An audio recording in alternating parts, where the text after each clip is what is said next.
Pasca sidak anggota Komisi 3 DPRD Prabu Muli ke Mall Pelayanan Publik dan menemukan kebocoran atap saat hujan membuat Wali Kota Prabu Muli Ridho Yahya langsung memerintahkan inspektorat untuk melakukan pemeriksaan. Ridho menegaskan jika 30% anggaran pihak ketiga masih dipegang pemerintah dan belum dibayar, sehingga jika ada pekerjaan yang belum selesai pemerintah hanya membayar sesuai volume yang dikerjakan.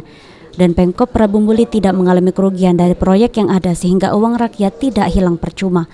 Kita turunkan, makanya kami dapat informasi dari wartawan tadi, terima kasih. MPP kita turunkan tim inspektorat untuk ngecek.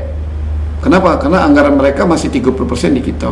Mungkin nanti kalau memang mereka tidak selesai, ya kita bayarkan sesuai dengan kemajuan dari fisik 2. Tapi kalau dia tidak benarkan, kita benarkan, ya kita potong pembayaran mereka. Proyek bangunan Mall Pelayanan Publik diperuntukkan untuk mempermudah warga dengan menelan anggaran dari bantuan gubernur senilai 2,4 miliar rupiah. Sementara untuk bagian depan dan layanan imigrasi menggunakan APBD sebesar 600 juta rupiah. Beni Firdaus, PAL TV.